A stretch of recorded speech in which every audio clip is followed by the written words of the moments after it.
Si de algo saben las abejas, es de flores. Hay de todo tipo y para todos los momentos. Lo importante no es solo su color, tamaño o forma, sino lo que hace sentir cada una. Y para esos sentimientos trabajan. Igual que el Banco Central, que trabaja para hacer florecer la economía y que sientas estabilidad. Para ese sentimiento de tranquilidad. Para ese sentimiento de crecimiento y desarrollo. Para que la primavera llegue a todos los sectores y los planes de muchos den grandes frutos. Banco Central de la República Dominicana, 75 años trabajando por una estabilidad que se siente.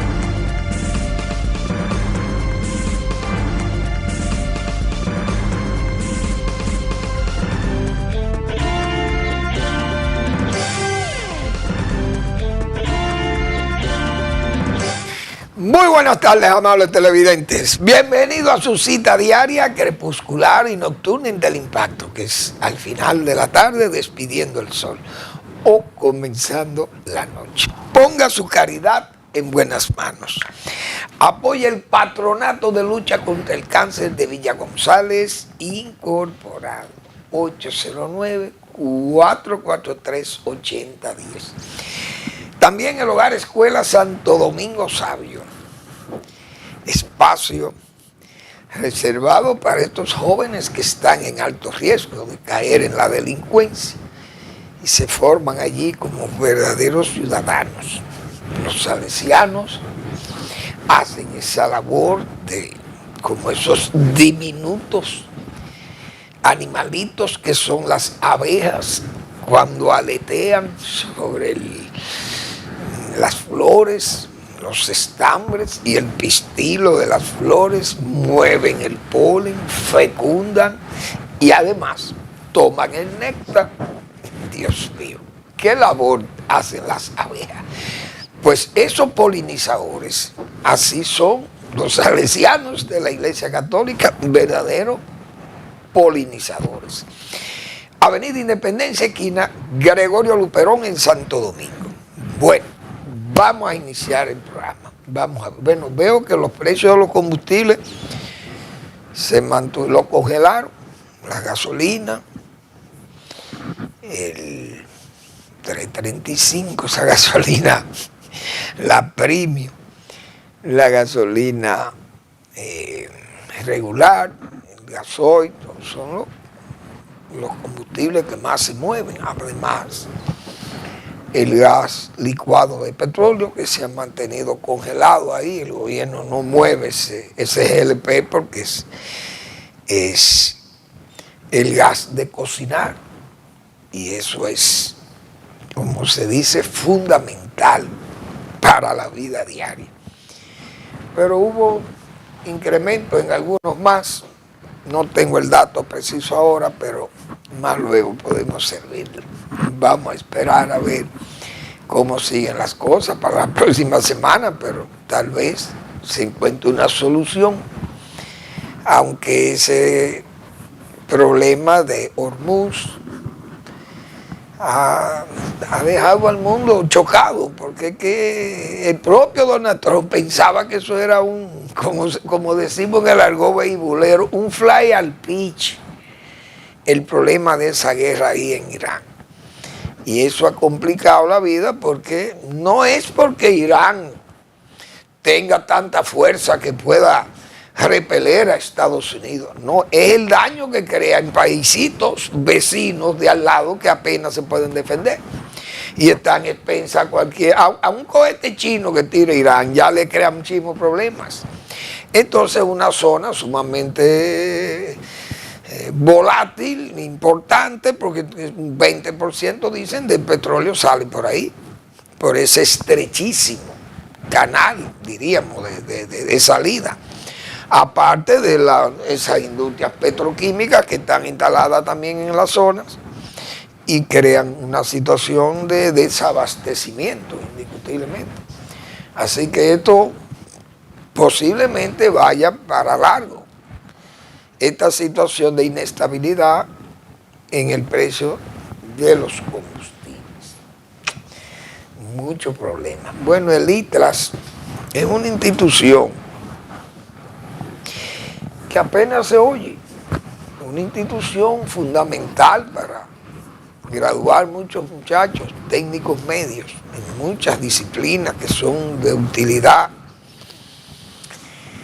muy importante para las empresas dominicanas, porque ahí se gradúan muchos muchachos que pueden ir a terminar estudios universitarios si quieren, pero es una especie de bueno, el ITRA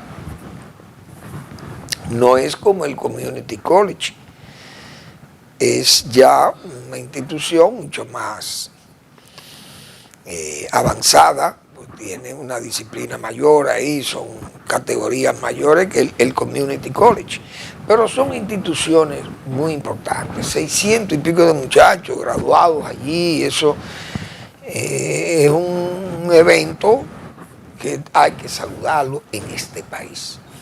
Lo que choca muchas veces que se actúa tal vez en forma egoísta y no se destacan las personas que le dieron carácter a aquello, que creyeron en ese tipo de instituciones, el mismo Community College como el ITRA, que son instituciones donde los jóvenes encuentran un espacio de formación, buena formación, y una formación tan útil ahora en estos tiempos de uso de tanta tecnología digital y estas cosas. Entonces, muy importante que ese tipo de instituciones existan, pero veo que se promueven poco. Las instituciones incluso hacen esos actos y no reconocen ni siquiera a los iniciadores de eso. Porque uno tiene que ser agradecido en estos pueblos, yo no sé, pero es que las autoridades a veces llegan con un sectarismo penoso. Porque, por ejemplo, en la UAS, que hay que ver el nivel de laicidad que hay en esa institución. O por lo menos ya quizá han caído un poco esos extremismos que había en esa universidad autónoma. Pero la UAS, siempre que hace sus graduaciones y se recuerda su aniversario, el 28, creo, de octubre, el 28 de octubre de 1538, aquella bula,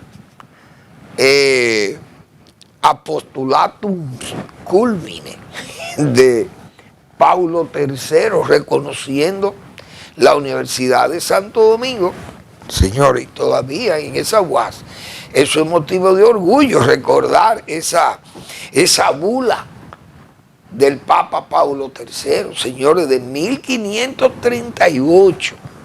Óigase bien, eso tiene casi 600 años, o mejor dicho, casi 500 años, de que se emitiera esa bula papal, creando la Universidad de Santo Domingo. Todavía ahí en esa UAS eso lo menciona.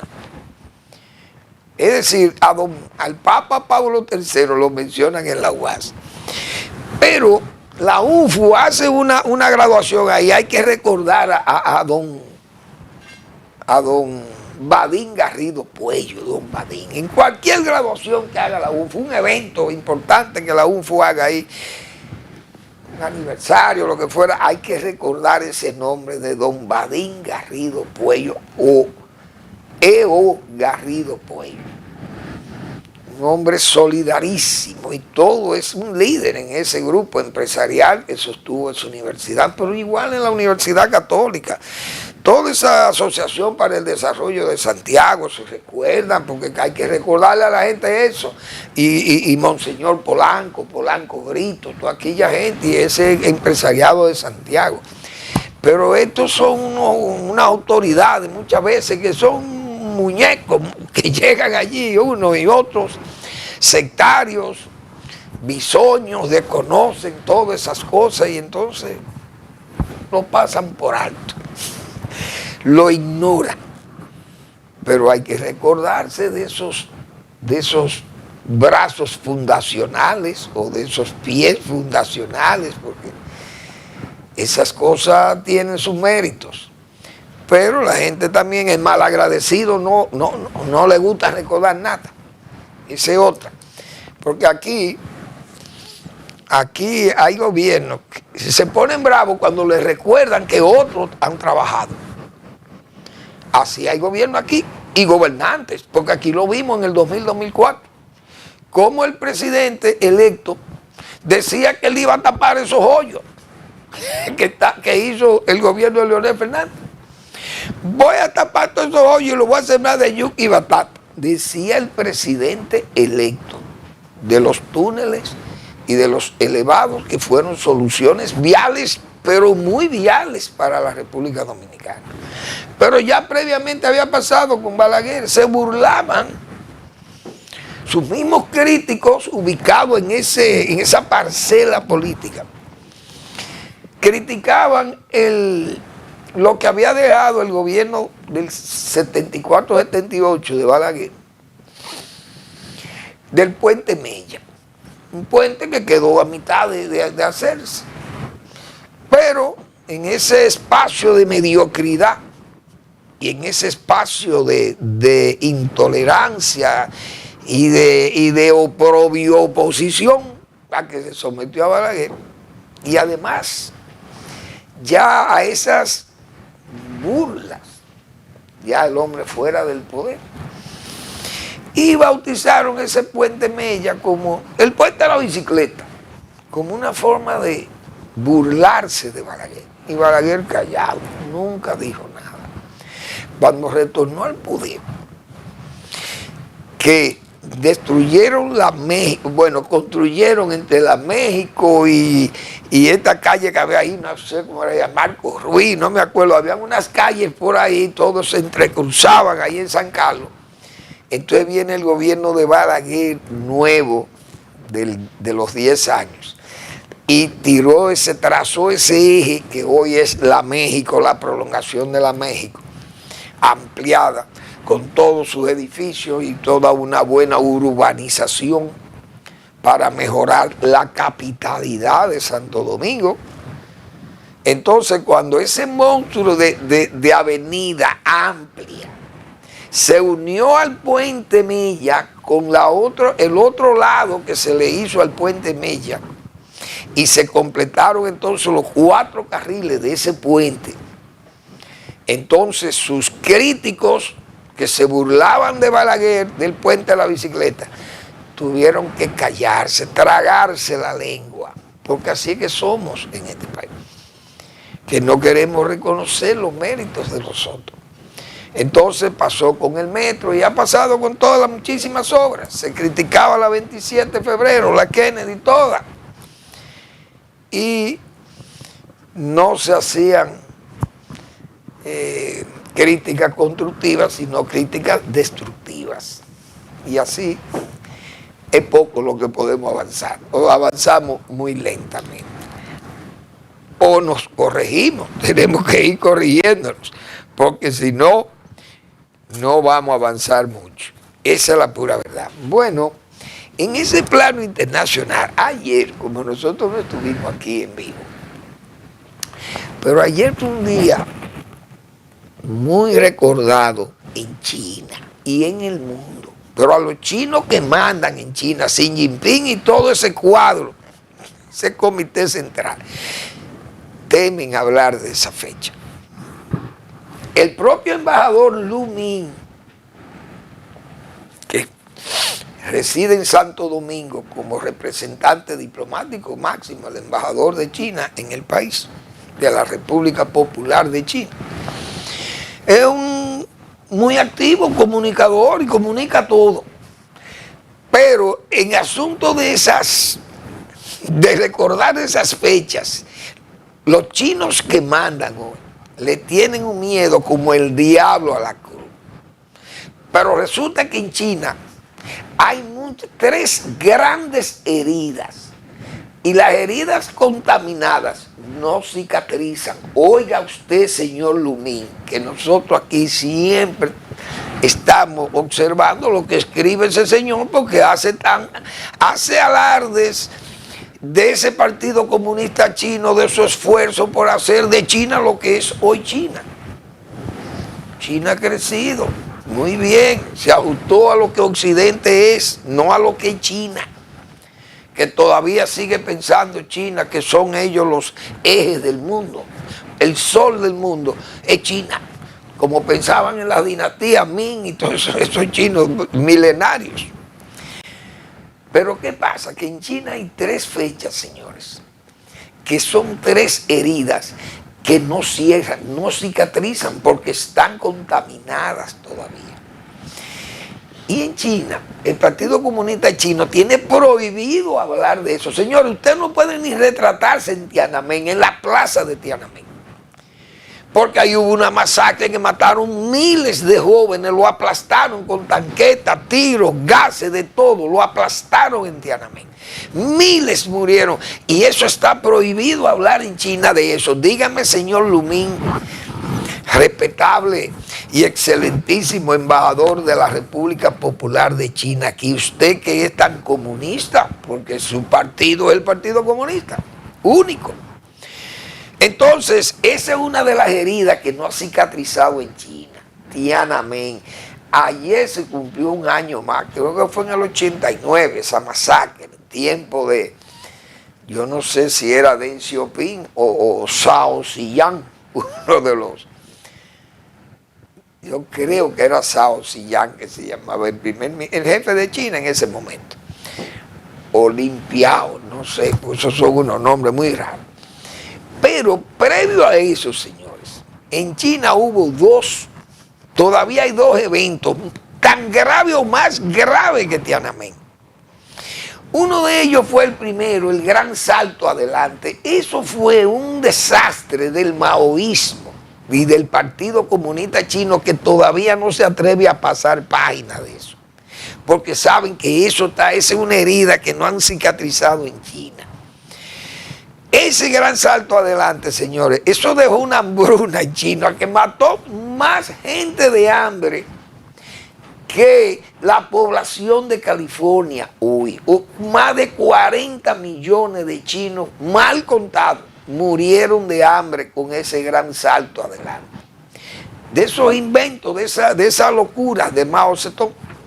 Un hombre que dice que ni los dientes se cepillaba, imagínense ustedes. Una cosa terrible. Pero China, uno de los eventos más críticos y que es de la herida, yo creo que la herida que más sangra China es la de la revolución cultural.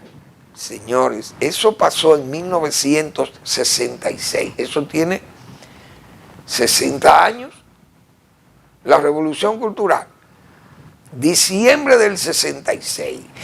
Ese loco de Mao Zedong, porque eso es una cosa de loco, un hombre que declare la guerra a la burguesía china, óigase bien, un país que ya venía de una revolución sangrientísima, esa revolución roja de él, comunista, y que habían eliminado todo lo que era riqueza en China, los ricos, se fueron a Taiwán con Chiang Kai-shek. Pero él declaró que había que hacer la revolución cultural. Y el señor Lumín, repito, el señor embajador de la República Popular de China, no escribe nada de eso aquí. No le interesa que el mundo recuerde toda esa desgracia de China, esas heridas que están abiertas todavía ahí, contaminadas y en pudrición. Esa revolución cultural, señores, eso devastó un patrimonio milenario de China. Miles de años de cultura, de esa cultura de China, un país tan viejo como es. Pero más viejo 2 o 3 veces que la era cristiana. Óigase bien. Esa dinastía china, ese patrimonio, solo volaron, como hacen los afganos, esos talibanes y la gente esta del ejército, ¿cómo que le llaman? Ahí un santuario de esos, del ISIS, de allá de Irak y esa zona de Siria. Esos yihadistas que son fanáticos, locos, eso, igual que los talibanes de Afganistán, eso borran hasta los budas, lo explosionan. Entonces, esa revolución cultural barrió la economía de China, mató más de 2 millones, señores, de intelectuales y gente. La gente más brillante de China fueron borrados, los mataron, los sacrificaron, hicieron de todo. Eso fue una masacre en China. Más de 2 millones de intelectuales, profesionales, léase médicos, ingenieros, educadores, de todo se fue ahí. La revolución cultural de Mao Zedong. Eso llevó, yo recuerdo a aquel hombre, a Deng Xiaoping, que fue el hombre de la nueva China. Ese señor fue purgado y lo enviaron a unos campos de concentración, incluso el papá de Xi Jinping. Y ese propio Xi Jinping, ese vivió en el exilio rural, obligado, porque su papá fue purgado en ese partido comunista. Pero hubo un señor que se llamaba Liu Shaoqi, siempre me acuerdo de ese nombre, era el presidente, el jefe del Estado en China, y también lo purgaron y lo mataron. Mao Zedong, una cosa de loco. Los comunistas, yo no sé cómo que en este país habían comunistas y hay todavía gente que opina como comunista. Pero a los comunistas, señores, hay que ver las barbaridades que esa gente generaron. Esa revolución cultural de Mao Zedong, señores, inspiró a Pol Pot, el de Camboya, que exhibía los cráneos de sus enemigos y vació las ciudades, porque eso eran todos burgueses. Los ciudadanos urbanos eran burgueses y tenían que irse a los campos. Ese Pol Pot, señores, tuvo que salvarlo a Camboya, Vietnam, cuando Vietnam acababa la guerra con Estados Unidos. Tuvo que abrirle la guerra a China, que China era quien apoyaba a Pol Pot, ese criminal. Una cosa increíble. Y ese régimen chino tiene todo eso todavía cubierto con un manto, que nadie puede hablar de eso en China porque termina preso o muerto. Usted oye, señor Lumín, ese es el Partido Comunista de China, eso es lo que gobierna China, eso es lo que va a gobernar el mundo. El otro ejemplo que nos dejó en América Latina fue Sendero Luminoso, se inspiró en la revolución cultural de don Mao Zedong. Ustedes saben la desgracia que le trajo Sendero Luminoso, que tuvo Fujimori que acabar con esa gente en Perú. Un señor Guzmán, me acuerdo yo, que lo tenían en una jaula preso. Una cosa increíble, es decir, ser comunista, señores, decir yo soy comunista, eso es una aberración tan mala, eso es una mala palabra. Y que el señor embajador de China aquí nos escribe saludando ese esfuerzo de desarrollo del Partido Comunista Chino y de esa China, y de que debemos seguir el ejemplo de China. Pero y será loco que nos vamos a poner cuando, repito, esas heridas no cicatrizan en China porque están contaminadas, señor Lumín. Todavía usted no puede retratarse en Tiananmen porque eso es prohibido por los jerarcas de su partido y de su gobierno de China, del señor Xi Jinping. Vamos a la pausa y volvemos.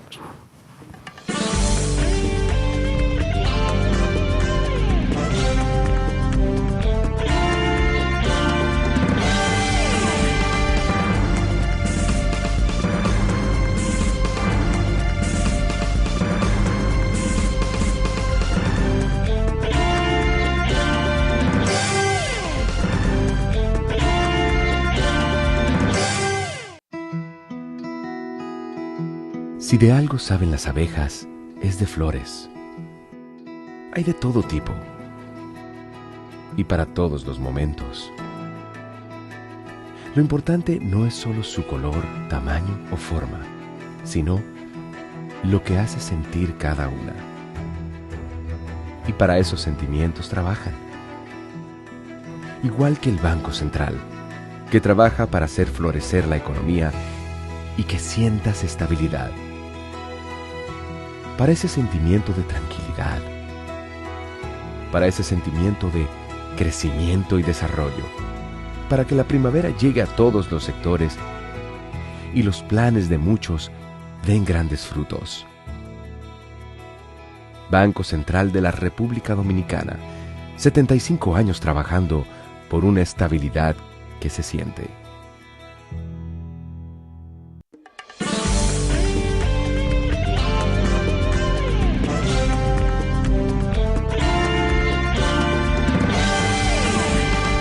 Bien, yo creo que de ese comentario anterior hay que terminarlo con un gesto, que hay que decir también que China no se quedó así después de la muerte de Mao Zedong y después de esos eventos tan criminosos y tan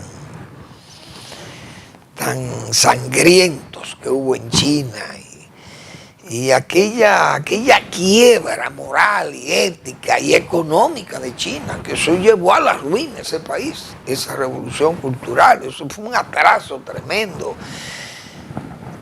Bueno, todo el patrimonio cultural de China destruido, su economía en el suelo, bueno, un desastre, malos, las muertes y todo aquello. Pero Deng Xiaoping sobrevivió a esa purga.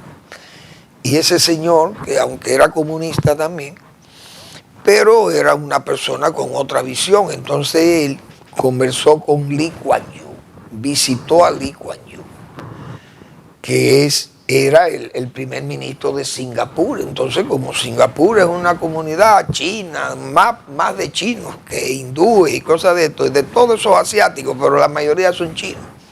Entonces Lee Kuan Yew, de origen chino, dirigió Singapur y sacaron a Singapur, que es uno de los países con el per cápita mayor del mundo. China tomó de modelo a Singapur, ese monto de China, Deng Xiaoping, pero Deng Xiaoping le abrió juicio al grupo de los 5. Yo me acuerdo aquella señora, yo no me acuerdo cómo era el nombre de ella, pero yo sé que era apellido Qin. Pero es que esos chinos tienen unos nombres. La señora, la viuda de Mao Zedong, la juzgaron allá con 4 o 5 más de sus acláteres. Y le llamaron, creo que era el grupo de los 5, le llamaban en China. Fueron juzgados allá por esas barbaridades cometidas en esa revolución cultural y en ese régimen despótico de Mao Zedong, que los propios chinos, sus propios compañeros, la juzgaron. ¿Cómo se llamaba? Lao Qi. Yo no me acuerdo si era Lao Qi o Ho Qi, no me acuerdo cómo se llamaba la señora de Mao Zedong. Bien, vamos a seguir. Bueno, también hay que decir que en la parte internacional, Zelensky, el de Ucrania, el presidente de Ucrania, abrió un espacio, yo no sé si de burla, al propio Putin, diciéndole que quieren la paz, vamos a reunirnos.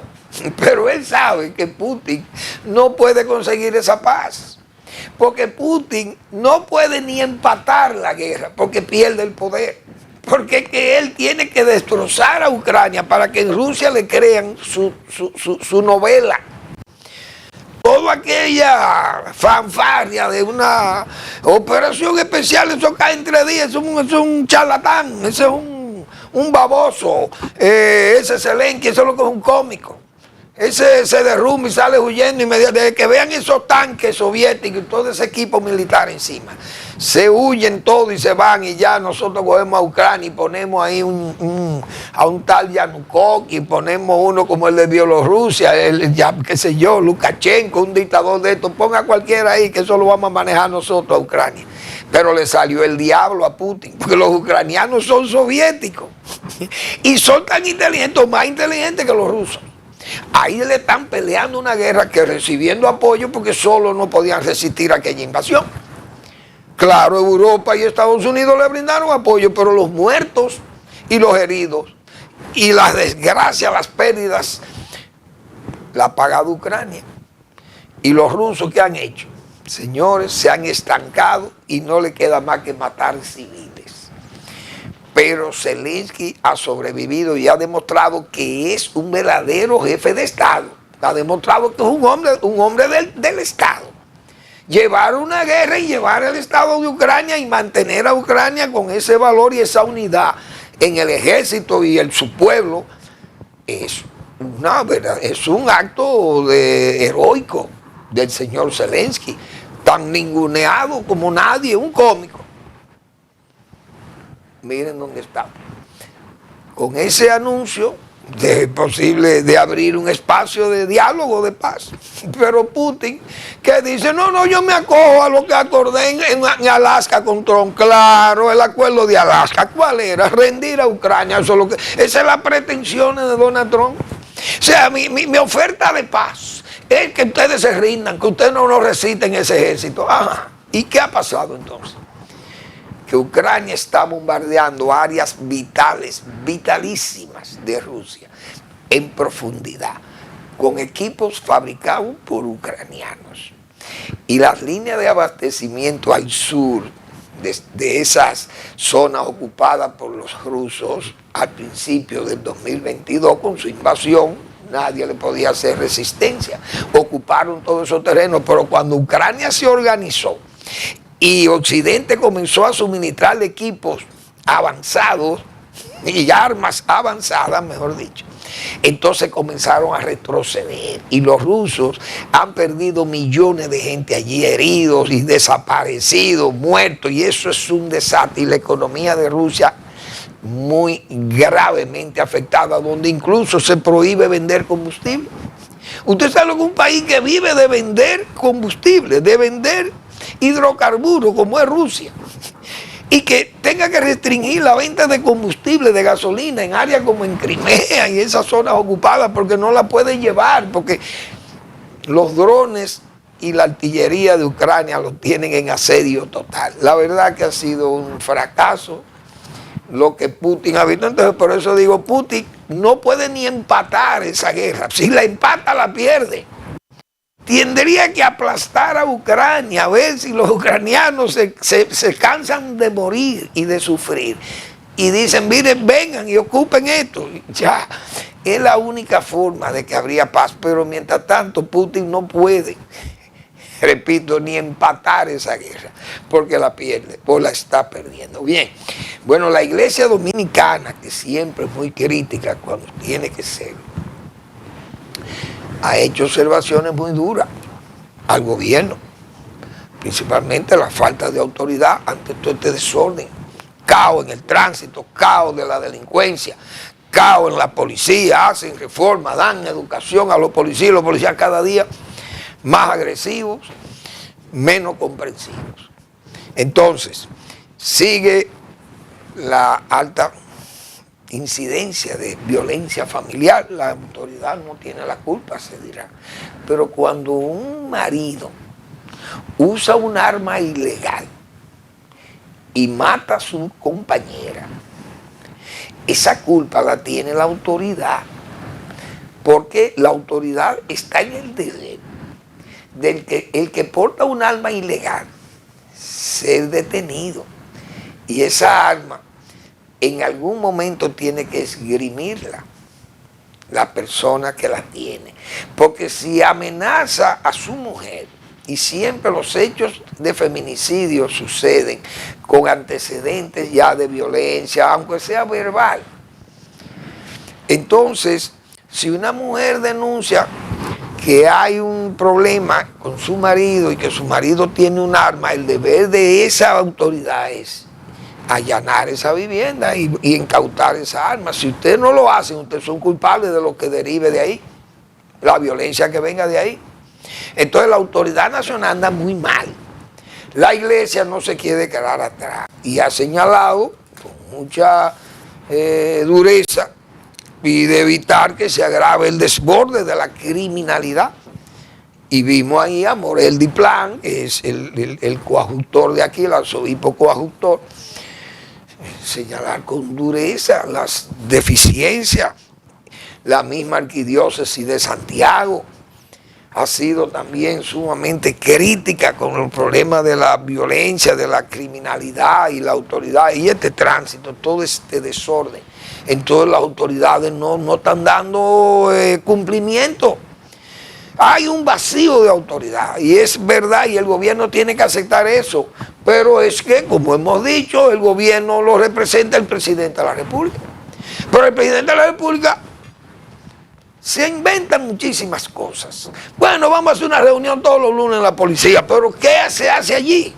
Se reitera que hay que poner el orden. ¿Quién le reitera a DGC que hay que hacer cumplir la ley de tránsito? ¿Quién le reitera a migración que hay que parar esa migración indiscriminada de haitianos al ejército con esa infiltración de ilegales? Pero ¿quién le arenga? ¿Quién le va a arengar? Un presidente, como hemos dicho, coloquial, anda para allí, para allá, para acullá. El presidente está en todas y en todo. Menos en misa, como dicen. Pero el presidente va a una misa si lo invita.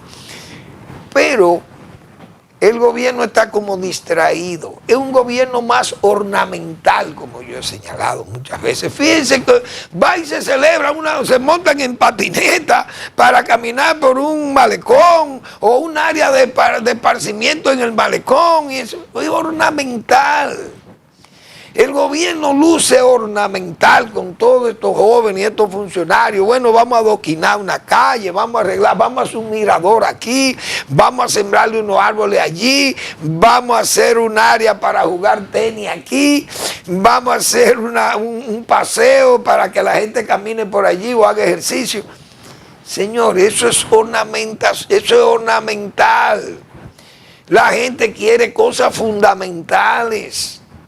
Obras fundamentales, pero tenemos el ayuntamiento que también está en manos del gobierno o del partido oficial, pero el ayuntamiento está también en eso, en lo ornamental, y se dedican a eso, y hacen eso, y obras fundamentales no se ejecutan, no se ven.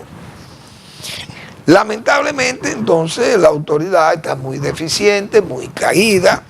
El gobierno tiene poca fuerza moral para exigir. Un ministerio de Interior actúa por impulso. Hay una bocina allí que alta, entonces van y la desmontan de ahí.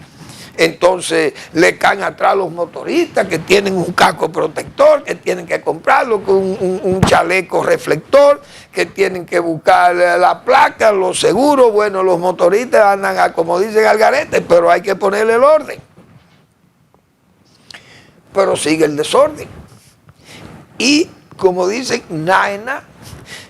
¿Cómo yo puedo perseguir un motorista que ande violando la luz roja, por poner un ejemplo, o haciendo muchísimo zigzagueando en las calles, si eso mismo hace un militar? Un militar en motor se va en rojo, que lo he visto, policías andan en motocicletas que no tienen placa, vaya usted a ver, no tienen tampoco seguro, tampoco tienen licencia, tampoco usan casco protectores, se van por los elevados, como nada, por los túneles, que lo he visto, los militares y todo el que conduce en esta ciudad, los ha visto a todos, cómo andan por su cuenta los militares y policías. Entonces, ¿con qué fuerza moral usted va a perseguir a un civil que ande haciendo lo mismo? Porque la ley tiene que ser igual para todos.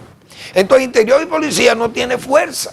El escándalo nocturno y el escándalo vespertino y diurno es continuo en este país. Pero parece que el único escándalo que molesta es el de los colmados, que tienen su música ahí un poco alta. Desde luego hay que corregirle y decirle que bajen su música, sus sonidos. Pero no se puede ser exclusivo con ellos o selectivo solamente con los colmadones. Porque aquí hace bulla, señor, hay que ver lo que son los carros y las motocicletas haciendo bulla con sus mofles. Y los los funcionarios públicos que hacen, tocan sirena y hacen de todo. Los camioneros aquí, ¿quién revisa los neumáticos de un camionero? Intran sirve para nada. Cuando hay gente que diga que hay que cerrar eso, lo dicen con razón. Porque si usted hace se crea un instituto para pasarle revista a los vehículos, que usted, si va a transitar por una carretera, por lo menos un vehículo de alta cilindrada, o mejor dicho, un vehículo pesado, muchos ejes. Ustedes se imaginan el peligro de un camión de estos cargado o supercargado, porque muchas veces van hasta supercargados, o la mayoría de las veces. Entonces, un camión de esto, de varios ejes, con neumáticos lisos, dañados, malos, ustedes saben el peligro que es. Un camión con un furgón de 40 pies cargado, pesado. Ese vehículo usted no sabe si anda con buenos frenos, a veces con velocidades que son por encima de lo permitido. Para los carros, oiga, los vehículos ligeros se supone que tienen una velocidad, pueden tener una velocidad mayor que estos vehículos pesados. Y aquí hay que ver en esas carreteras las imprudencias que cometen choferes transportando combustible altamente, diríamos, inflamables, peligrosísimos, explosivos son, y van a velocidades meteóricas. Pero también los hay que transportan cargas también muy pesadas y andan por su cuenta. Nadie detiene. Yo he visto muy pocos camiones detenidos en la carretera por policías de DGC. Muy pocos. A menos que se dañen. Y si se dañan, los policías están ahí porque saben que es un equipo muy grande y que puede obstaculizar, incluso puede también obstruir la visión para uno ver más adelante. Un camión de esto, o muchas veces no tiene ni siquiera reflectores, luces, y parcan de noche. Si se dañan en un área, por ejemplo, que cubre parte del pavimento y del paseo, y no tienen ni siquiera una señalización, ponen una goma en el carril. Usted no ve, pero eso no tiene castigo en este país, porque es que la autoridad está totalmente disminuida. Pero así como se disminuye la autoridad, se disminuye también el respeto y esa, ¿cómo diríamos? Como yo siempre expreso aquí, ese respeto, ese temor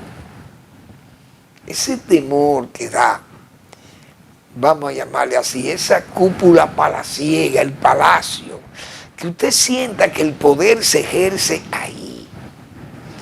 Usted sabe que en esos anaqueles, como dicen, en esos archivos, o en esos pasillos palaciegos, está el poder. Pero la gente no percibe eso, porque el presidente no para ahí, como se dice vulgarmente, o como se dice coloquialmente.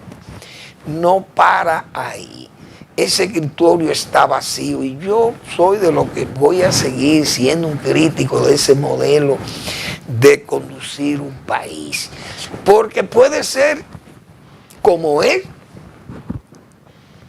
populismo de cercanía, el presidente se abraza con un ciudadano común, ese ciudadano siente como una especie de soplo divino, he dicho yo, un abrazo de un presidente, porque es una oportunidad tal vez única para pedirle o solicitarle algún favor al presidente. Pero el presidente Abinader le brinda esa oportunidad a miles.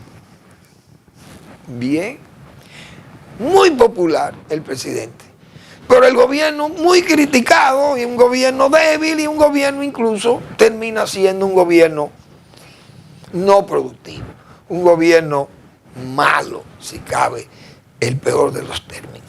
Vamos a la pausa.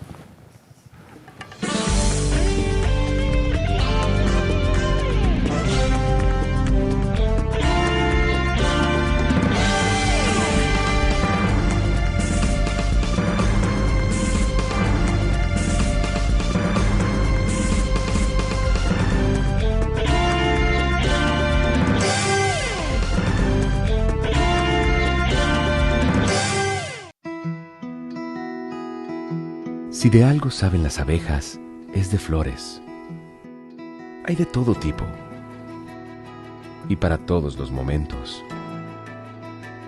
Lo importante no es solo su color, tamaño o forma, sino lo que hace sentir cada una. Y para esos sentimientos trabajan. Igual que el Banco Central, que trabaja para hacer florecer la economía y que sientas estabilidad. Para ese sentimiento de tranquilidad, para ese sentimiento de crecimiento y desarrollo, para que la primavera llegue a todos los sectores y los planes de muchos den grandes frutos. Banco Central de la República Dominicana, 75 años trabajando por una estabilidad que se siente. A mí y a mi familia nos encanta salir los fines de semana. Antes era diferente. La distancia y lo pesado del camino ponían a uno a pensarlo 2 veces. Ahora con la intervención de la Plaza de la Bandera y las circunvalaciones, todo fluye. Hay luz, señales y seguridad por todo el camino. Porque cuando el viaje se hace fácil, llegar donde tu gente se disfruta más. El gobierno de la República Dominicana trabaja para que cada viaje sea más seguro, con más iluminación, mayor presencia en las carreteras y asistencia 24/7 a través del 511. Obras que conectan comunidades, regiones y destinos. Menos vueltas en el camino, más tiempo donde importa. Vías que cambian vidas. Gobierno de la República Dominicana.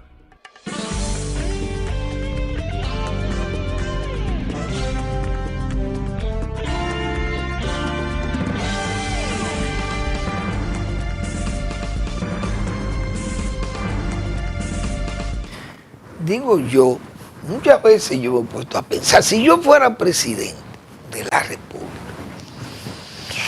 y tuviera funcionarios que no lo dejaría, 6 años hablándome las mismas pamplinas, yo, Manuel Fermín, lo digo responsablemente, si fuera presidente de la República no tengo funcionarios 6 años hablándome pamplinas. El presidente Abinader permite eso. Léase todo el sector agua. 8 años. Yo recuerdo el señor Seara Hatton siendo ministro de Economía. Habló de aquel plan de agua, 8.000 millones de dólares para resolver el problema del agua. Pero la ley anda ahí dando tumbo y tiene más de 20 años y no la aprueban la ley de agua. El director del INDI te lo oye hablando de sostenibilidad. Y hoy, que Día del Medio Ambiente, valga mi saludo a los ambientalistas y los que piensan en la sostenibilidad del medio ambiente. Pero vivimos masacrando el medio ambiente, dándole palo al medio ambiente. Y estos funcionarios, te lo oye hablando, hacen un seminario de saneamiento, pero como que pagan, digo yo, será para que venga alguien y diga que nosotros estamos saneando muy bien el país. Y el Yaque del Norte y el Osama y el, ¿cómo se llama? Y el Isabela podridos. Los ríos podridos, llenos estamos de basura y de cañadas infestadas, cañadas habitadas en forma, diríamos, precarísima. ¿Y a dónde que está? Y todavía las cuevas del Pomier no se pueden cuidar, las cuevas del Pomier. Todavía se habla de eso y tenemos más de 30 años hablando de las famosas cuevas del Pomier, ahí en San Cristóbal. Los ríos, la extracción de arena ya no cabe más. Permisos para explorar minería metálica. Todas las principales montañas agredidas. ¿De qué que estamos hablando? Usted está con un director del INDE hablando pamplinas de presas. Hay que hacer la presa de Sanate porque se está hablando. Señores, realizarán, invertirán, construirán una presa de Sanate o hay que construir una en Duey o en Chabón para darle agua a Bávaro y a Punta Cana, porque ha habido una penetración salina, intrusión salina al acuífero. Años tenemos diciendo eso. Eso todavía va un director del INDE a plantear eso, que hay que hacer una presa en Bajabonico y otra presa por allá para darle en Yásica, para darle agua a los hoteles y la zona de Puerto Plata.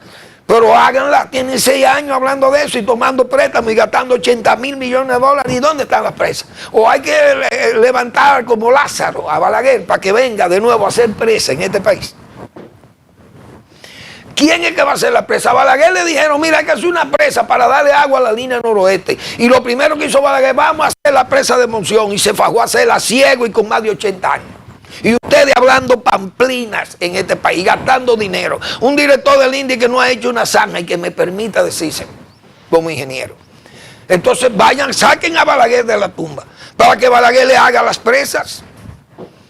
Porque ¿quién es que va a hacer la bendita presa? 6 años hablando de agua y de soluciones y tú buscas las soluciones. Y vienen y te hablan de que la presa de Atillo es unas algas verdes porque vienen los residuos de fertilizantes y eso es lo que no es la contaminación. ¿Qué cosa? La única presa es la de Atillo, la única que está verde. Ah, pero ahí no hay residuos de minerales ni nada. ¿Y por qué el Rincón no está verde? Que está en el mismo sitio y tiene la misma, arrastran los mismos, la trazabilidad de fertilizantes, de insecticidas y de todo lo que se aplica en áreas de cultivos amplísimas que está Rincón. ¿Y por qué Rincón no está verde?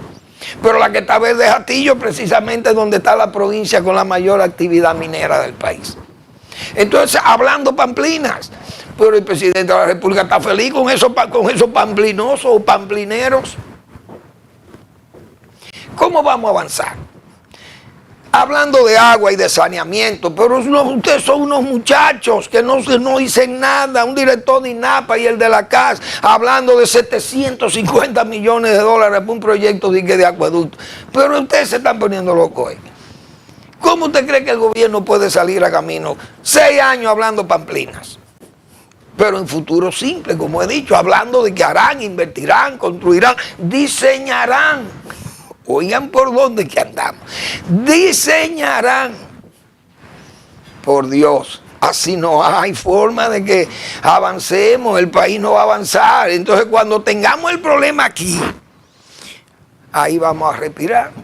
O tiene que venir otro a construir lo que dejaron de hacer, lo que están hablando pamplinas. ¿Dónde que van a construir? Usted lo ve, presas.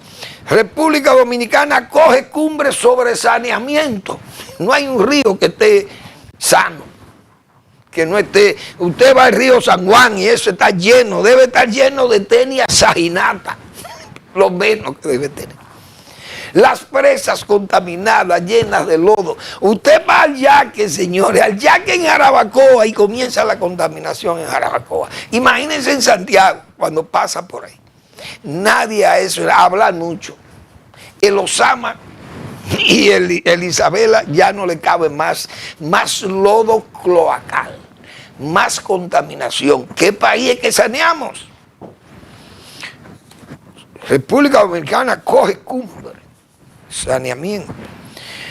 Presa Río Maimón garantiza agua en Punta Cana y Bávaro. Eso que va a comenzar un diseño, a ver si... Dios mío. Pero eso van y ocupan páginas de periódicos. El director del INDI, el señor hablando pamplinas. O vamos al síndrome de Lázaro, como yo he repetido, levanten a Balaguer para que Balaguer ciego y muerto, Dios mío, que en paz descanse el viejo, le ceda el ánimo de construir presas para solucionar problemas en este país. Gracias. Les invito a que lean al doctor Marino Vinicio Castillo, que publica su blog La Pregunta desde el miércoles. Los hechos y circunstancias obrando en enjambre. Gracias por su atención. Nos vemos el lunes en otra entrega del final de la tarde, despidiendo el sol o comenzando la noche.